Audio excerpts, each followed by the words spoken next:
Hello friends, welcome to our YouTube channel Medicare nursing hub. तो friends, जैसा कि आप लोग देखते हैं कि अभी तक हमने कार्डियोवास्कुलर सिस्टम के अंदर जितनी भी ड्रग्स यूज होती है हमने उनके बारे में स्टडी। आज का जो हमारा टॉपिक रहने वाला है, आज की जो हमारी वीडियो रहने वाली है वो रहने वाली है इसके बारे में, कुछ ब्लड के ऐसे मेडिसिन जो ब्लड के डिसऑर्डर्स या फिर ब्लड वाली कंडीशन में यूज की जाते हैं। अब ब्लड के रिगार्डिंग कौन कौन सी मेडिसिन यूज की जाती है, तो उसका एक बेसिकली आपके सिलेबस में दिया हुआ जो पॉइंट है वो हमारे रहने वाला है कोएगुलेंट्स या फिर एंटी कोएगुलेंट्स। क्लियर?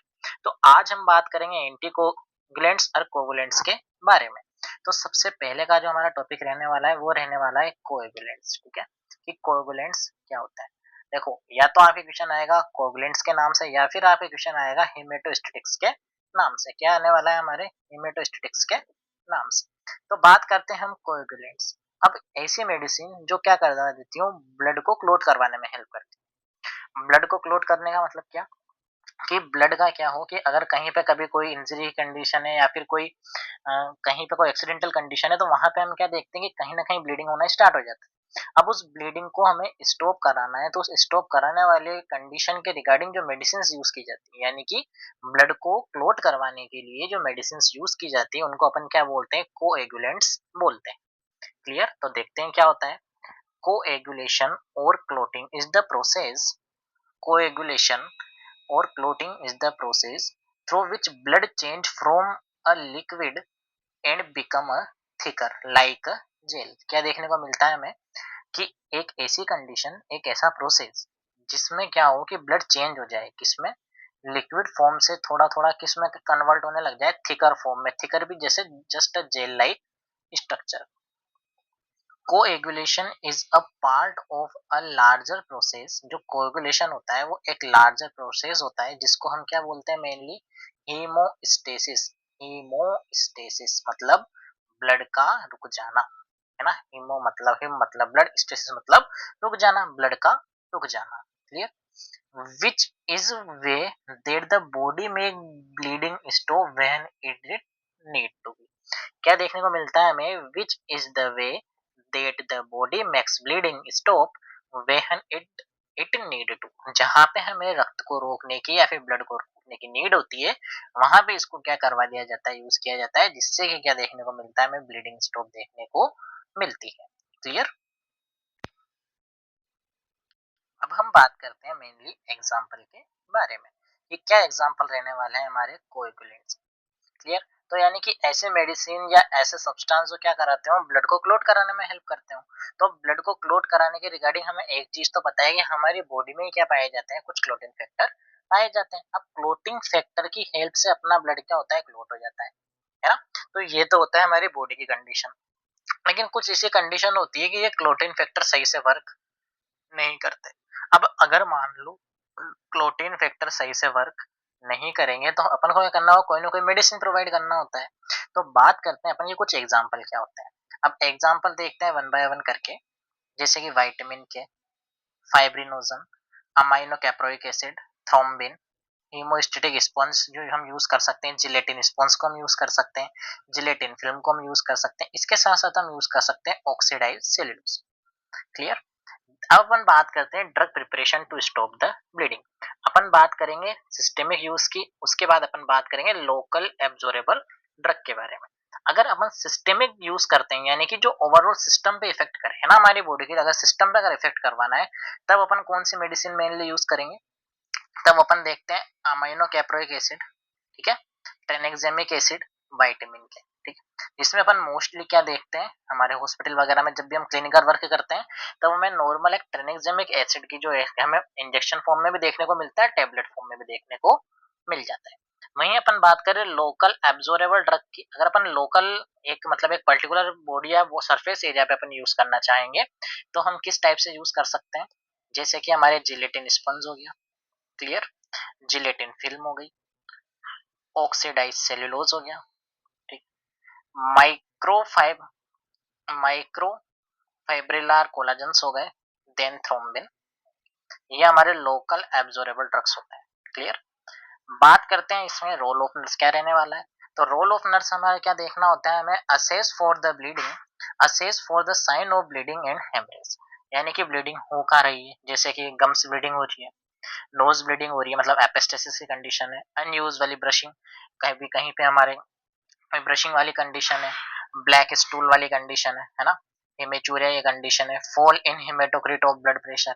तो इन सब कंडीशन को हमें असेस करना है, इसके बाद ही हमें क्या मेडिसिन को प्रोवाइड करना होता है according to need. Assess the patient for evidence to additional or increased thrombosis. Symptom will depend on area of involvement. अपन को क्या देखना है कि मेडिसिन को जब भी आप एडमिनिस्ट्रेट करोगे तो अपन को पहले ही देख लेना है कि कहीं थ्रोम्बोसिस की कंडीशन ज्यादा तो नहीं हो रही। ज्यादा हो रही है तो किस पे डिपेंड करेगा कि जो आप मेडिसिन प्रोवाइड कर रहे हो, अपन को हमेशा क्या ध्यान में रखना है कि कौन कौन सा एरिया इन्वॉल्व हो रहा है। बिना एरिया इन्वॉल्वेशन या फिर बिना असेस के अपन को मेडिसिन यूज नहीं करना। अब अपन बात करते हैं टॉक्सिसिटी या ओवरडोज। अब कौन सी मेडिसिन अपन ने यूज करी, कोएगुलेंट्स, यानी कि जो क्या करे रक्त का थक्का बनाए, ब्लीडिंग को स्टॉप करने में हेल्प करे, ब्लड को क्लोट करने में हेल्प करे। लेकिन अब अपन ने क्या देखा यार कि मेडिसिन की क्या हो रही है, टॉक्सिसिटी हो रही है, मेडिसिन का ओवरडोज हो गया। अब इस कंडीशन से प्रिवेंट करने के लिए अपन पेशेंट को क्या करेंगे, इफ ओवरडोज अकर और anticoagulation need to be immediately reverse. क्या करेंगे अपन, डोज को कम करेंगे, या डोज को कम करने के साथ साथ अपन अब क्या करेंगे वहां पे एंटीकोगुलेशन की नीड के अकॉर्डिंग उनको यूज करवा देंगे। ठीक है, अब अपन बात करते हैं एंटीकोगुलेंट्स के बारे में। ठीक है, ऐसी मेडिसिन जो क्या करवाती हूँ, प्रिवेंट करती हूँ किससे, ब्लड को क्लॉट होने से। अब समझना बेटा क्या होता है, सबसे पहले अपन बात करते हैं एंटीकोगुलेंट की। एंटीकोगुलेंट्स यानी कि ऐसे मेडिसिन जो क्या करती हैं, प्रिवेंट करती हैं ब्लड को क्लॉट होने। ठीक है, देखते हैं इसके बारे में। Anticoagulant drug which help prevent the clotting of blood, blood के क्लोट होने से प्रिवेंट करती है। देन अपन बात करते हैं prevent formation of new clot और an existing clot from enlarge. ठीक है, किससे प्रिवेंट करेंगे, क्लोट को फॉर्मेशन होने से या फिर क्लोट को और ज्यादा बढ़ने से। और अपन बात करते हैं दे डू नॉट डिसोल्व और लेडी फ्रॉम्ड ब्लड क्लोट, जो पहले से बना हुआ क्लोट रहेगा उसको ये डिसोल्व नहीं करेंगे, जो करंटली बनना स्टार्ट होता है उस वाली क्लोटिंग मैकेनिज्म को ये डिक्रीज कर देती है। बात करते हैं नेचुरल्स, जो नेचुरल्स होते हैं, जो न्यूट्रल्स होते हैं, जो नेचुरल्स हमें देखने को मिलते हैं, जैसे कि प्रोस्टासाइक्लिन, PG12 प्लेटलेट एग्रीगेशन के टाइम हमें देखने को मिलेगा। एंटीथ्रोम्बिन इनएक्टिव फैक्टर 2 होते हैं। हिपेरिन सल्फेट लीच not heparin increase the activity of antithrombin. जो हिपेरिन सल्फेट होता है वो किसकी एक्टिविटी को इंक्रीज कर देता है, एंटीथ्रोम्बिन की, जिसके वजह से अपन को क्या देखने को मिलता है, जो फैक्टर 2 होता है वो कैसा हो जाता है, इनएक्टिव। अब अगर फैक्टर 2 इनएक्टिव हो जाएगा तो अपन को क्या देखने को मिलेगा कि ब्लड का क्लोट सही से नहीं होगा। प्रोटीन सी, जो सी प्रोटीन होता है वो क्या कर देता है, इनएक्टिव कर देता है कौन से फैक्टर को, फिफ्थ और सेवंथ वाले को। तब अपन को क्या देखने को मिलेगा, कोगुलेशन की प्रोसेस सही से नहीं होती। अपन बात करते हैं पेरेंटल एंटीकोगुलेंट्स के। तो पेरेंटल एंटीकोगुलेंट्स में हमें क्या देखने को मिलते हैं, मेनली दो टाइप के। फर्स्टली हम बात करेंगे इनडायरेक्टली थ्रोम्बिन इनहिबिटर के बारे में, देन हम बात करेंगे डायरेक्ट थ्रोम्बिन के बारे में। फर्स्टली देखते हैं हम इनडायरेक्टली थ्रोम्बिन इनहिबिटर। इसमें हमें क्या देखने को मिलता है, इसका एग्जांपल होता है हमारे हिपेरिन, लो मोलिकुलर वेट देखने को मिलेगा इसका। हिपेरिन के साथ इसमें हमें और क्या देखने को मिलेगा, फोंडापेरोनिक्स, डानापेरेनोइड, हिप्रेनोइड्स, हिपेरिन सल्फेट, डर्मेटोन सल्फेट हमें देखने को मिलता है। देन हम वहीं हम बात करें डायरेक्ट थ्रोम्बिन की। यहाँ पे हमें इनहिबिटर्स क्या देखने को मिलेंगे, हिरुडिन, लेप्रिडिन, एनकोल्ड। बात करें ओरल एंटीकोगुलेंट की। अब ओरल एंटीकोगुलेंट में हमें क्या यूज करना है, क्यूमेरियन डेरिवेटिव्स। इसमें हमें मेनली क्या देखने को मिलता है, बिस हाइड्रोक्सी क्यूमेरिन, डेक्यूमेरोल, वारफेरिन सोडियम। अपन एग्जांपल क्या याद रखेंगे, वॉरफेरिन सोडियम। वहीं अपन बात करें इन वहीं इंडानडियोन डेरिवेटिव। अब इंडानडियोन डेरिवेटिव में क्या देखने को मिलता है, अपन को फेनिडियोन देखने को मिलता है। बात करें हिपेरिन, हिपेरिन क्या देखने को मिलता है हमें, heparin 150 unit to prevent the clotting of the 100 ml blood. अब एक स्पेसिफिक पॉइंट है, थोड़ा ध्यान रखिएगा। क्या देखने को मिलता है अपन को कि अगर हिपेरिन अपन यूज कर रहे हैं, क्लियर, हिपेरिन अपन ने यूज किया, कितना यूज किया, 150 यूनिट अपन ने यूज कर लिया। 150 यूनिट हिपेरिन प्रिवेंट करता है कितने, 100 ml ब्लड को क्लॉट होने से। बात करते हैं कैल्शियम कॉम्प्लेक्सिंग एजेंट के बारे में, sodium citrate and sodium oxalate. दो एजेंट्स होते हैं, मोस्ट कॉमन है ये भी, sodium citrate and sodium oxalate. बात करते हैं सबसे पहले अपन अब हिपेरिन के बारे में कि हिपेरिन क्या होता है, कैसे बना होता है। ठीक है, चीजें समझना। क्या होता है heparin, heparin McLean a medical student discovered that liver. एक मेडिकल का स्टूडेंट था, कौन, हिपेरिन मैकलिन। इसने क्या किया था, डिस्कवर किया था किसको, लीवर को। First point contain a powerful anticoagulant, जो क्या था, जो क्या रखता है, कंटेन करता है क्या, एक टाइप का powerful anticoagulant. Howell and Holt named it heparin. फिर क्या था कि होवेल एंड होल्ट दो पर्सन थे जिन्होंने इसका नाम क्या रखा, हमारे हिपेरिन। ये हमें कहाँ से मिलता है, ऑब्टेन फ्रॉम द लीवर। कहाँ से बनता है, लीवर से बनता है। लीवर को डिस्कवर किसने किया, हिपेरिन मैकलिन ने।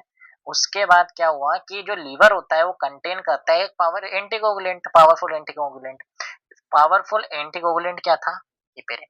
हिपेरिन को किसने खोजा फिर, उसके बाद होवेल एंड होल्ट ने, जिन्होंने नाम क्या रखा इस चीज का, हिपेरिन। मिक्सचर ऑफ द मैक्लोपोली mucopolysaccharide with the molecular weight is 10,000 to 20,000।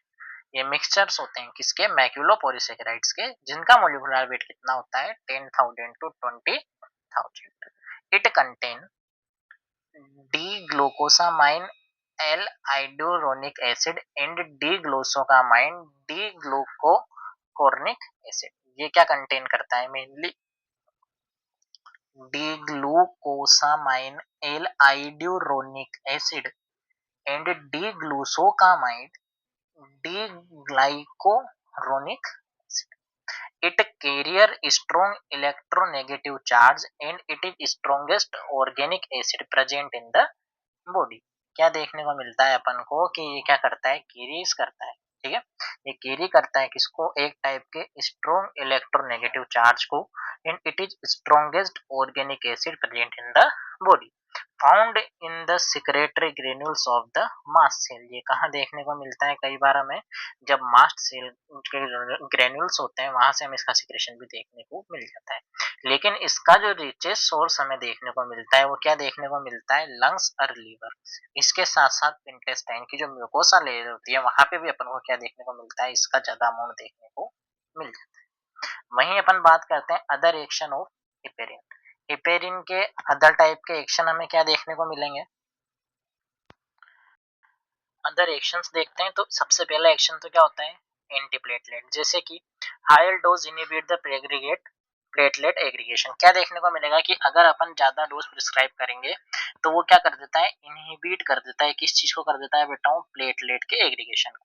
अब अगर मान लो कहीं पे प्लेटलेट्स का एग्रीगेशन सही से नहीं होगा, यानी कि प्लेटलेट्स का एक्यूमुलेशन नहीं हो रहा, प्लेटलेट्स का अगर एक्यूमुलेशन नहीं होगा तो वो क्या करेंगी, एज एंटी प्लेटलेट वर्क करेगी। और वही तो अपने को करवाना था कि अगर अगर प्लेटलेट्स के अगेंस्ट भी वर्क हो गया तो कंडीशन कौन सी हो जाएगी, अपने एंटी कोगुलेंट वाली कंडीशन देखने को मिलेगी। और इसके साथ साथ प्रोलॉन्ग्ड ब्लीडिंग टाइम को इंक्रीज करना। थ्रोम्बोसाइटोपिनिया की कंडीशन में अपन इसको यूज कर सकते हैं। बात होता है लाइपेमिक क्लियरिंग। अब लाइपेमिक क्लीनिंग का क्या है, injection of heparin cleared turbid post prandial lipaemia by releasing the lipoprotein lipase from the vessels wall. ये क्या करवाने में हमारे हेल्प करता है, मेनली ये क्या हमारे हेल्प करेगा, मेनली लाइपेमिक क्लियरिंग का मतलब क्या हुआ हमारे कि एक अगर मान लो अपन ने नॉर्मल हिपेरिन का इंजेक्शन यूज किया तो ये क्या करेगा कि जितनी भी हमारी जो ब्लड वेसल्स होती है ना, जो ब्लड वेसल्स होती हैं उनको क्लियर करने में हेल्प करेगा। किससे, कि अगर मान लो वहां पे थोड़ा बहुत क्या हो रहा है, ब्लड क्लॉट है, तो उनसे प्रिवेंट करने में हमारी कंडीशन, उससे प्रिवेंट करने में हेल्प करता है, मेनली किस कंडीशन की बात करता है कि जैसे मान लो अपनी जो ब्लड वेसल्स है वहां पे क्या एग्रीगेट होने लग जाती है धीरे धीरे, जैसे मान लो कोई फैटी टिश्यूज होते हैं, जो फैटी सब्सटेंस होते हैं वो एक्यूमुलेट होने लग जाते हैं, तो उनसे प्रिवेंट करने के रिगार्डिंग भी अपन हेपेरिन को यूज कर सकते हैं। अब इसका जो एगोनिस्ट है, जो एनागोनिस्ट जो देखने को मिलता है वो क्या देखने को मिलता है, protamine sulphate. It is a strongly basic low molecular weight protein obtained from the sperm of the certain fish। जो प्रोटामाइन सल्फेट होता है हमें कहाँ से डिराइव्ड होता है या कहाँ से ऑब्टेन करते हैं हम, कुछ फिश के स्पर्म से। बात करें वेट बेसिस की तो IV 1 mg is needed for every 100 unit of heparin. कैसे के यूज करना है अपन को कि अपन ने क्या करा है कि अगर 100 यूनिट हिपेरिन यूज करा है तो 1 mg अपन को किसकी यूज होगी, protamine sulphate. In the absence of heparin protamine itself act as a weak anticoagulant. अगर मान लो आपने इसको इस रेशो में ऐड नहीं किया है, यानी कि अपन ने हिपेरिन के साथ प्रोटामाइन सल्फेट को ऐड नहीं किया है, तो ये कैसा वर्क करता है, act as a weak anticoagulant. बात करते हैं ओरल एंटीकोगुलेंट्स की, ऐसे मेडिसिन जो कहाँ से यूज कर सकते हैं अपन, ओरल रूट से। ओरल एंटी कोगुलेंट्स का एग्जांपल क्या है, oral anticoagulants given by the oral route teratogenic mole drug interaction. क्या देखने को मिल सकता है, टेरेटोजेनिक देखने को मिल सकता है ड्रग के इंटरेक्शन की वजह से, जैसे कि एग्जांपल होते हैं वारफेरिन सोडियम, बिस हाइड्रोक्सी क्यूमेरिन, निकोमेलोन, फेनिडिन, ये सब इसके एग्जांपल देखने को मिलते हैं। बात करते हैं वारफेरिन के बारे में। Warfarin synthetic derivative of the coumarin. कहाँ से डेराइव्ड किया जाता है, मेनली क्यूमेरिन से डेराइव्ड किया जाता है। मैकेनिज्म ऑफ एक्शन की बात करते हैं कि वारफेरिन कैसे वर्क करेगी, इनहिबिट द विटामिन के dependent synthesis of the active form of the clotting factor second, seventh, ninth and tenth. ये क्या कर देते हैं, इनहिबिट कर देते हैं किस चीज को, जो clotting factor second, seventh, ninth and जो टेंथ होता है उसको कर देते हैं inhibit. Monitoring of the PT prothrombin time to take the clot to form is required highly protein bounded. ये कैसा होता है, मॉनिटरिंग करनी होती है हमें किस चीज की, प्रोथ्रोम्बिन टाइम की। वहीं बात करते हैं अपन कि ये क्या कर देता है, ड्रग ड्रग इंटरेक्शन को भी क्या कर देता है, और ज्यादा इंक्रीज कर देता है। एंजाइम इनहिबिटरी, किससे अपन को इसका जो एक्टिविटी होगी वो इनहिबिट देखने को मिलती है, एक तो डाइसल्फाइरम से, एलोपुरिनोल से, सिमिटेडिन से। Displace from the protein bind side phenytoin प्रेनकोन बाइंड। लिक्विड पैराफिन की बात करें, इंक्रीज एक्सक्रीशन ऑफ विटामिन के। यहाँ क्या चल रहा है अभी, ड्रग ड्रग इंटरेक्शन चल रहा है, कौन से ड्रग से लेने के साथ इसमें क्या इंटरेक्शन देखने को मिलेगा। अगर अपन लिक्विड पैराफिन यूज करेंगे तो ये क्या कर देता है, इंक्रीज कर देता है किस चीज को, एक्सक्रीशन को, किसके, vitamin K. Long term antibiotic decrease the vitamin K synthesis and with the aspirin. अगर आप लॉन्ग टाइम तक एंटीबायोटिक को यूज कर रहे हो किसके साथ, एस्पिरिन के साथ, तो भी विटामिन के सिंथेसिस को क्या कर देता है, डिक्रीज कर देता है।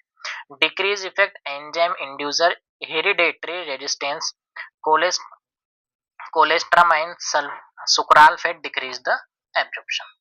नेक्स्ट अपन बात करते हैं therapeutic use of the anticoagulant. अब अपन बात करते हैं कि क्या थेराप्यूटिक यूज होता है anticoagulant. Heparin and warfarin are both are started initially, later heparin is discontinued after the 5 days and warfarin action start only after 3 to 4 days।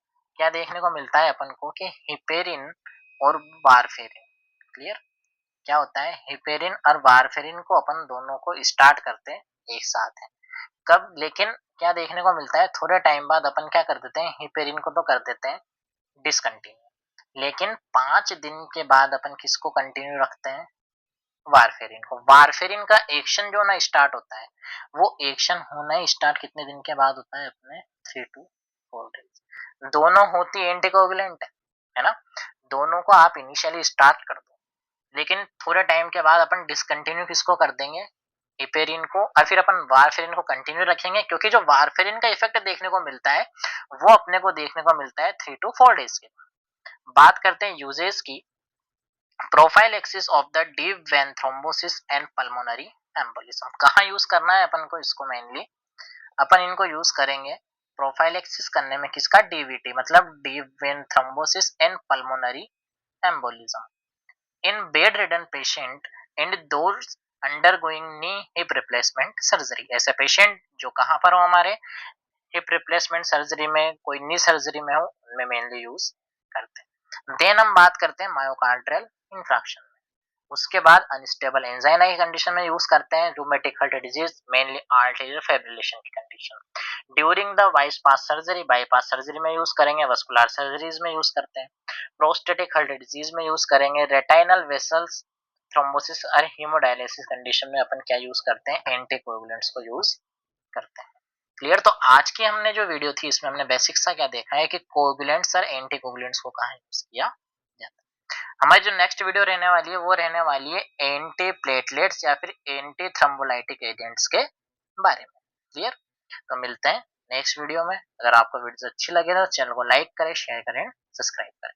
Thank you friends.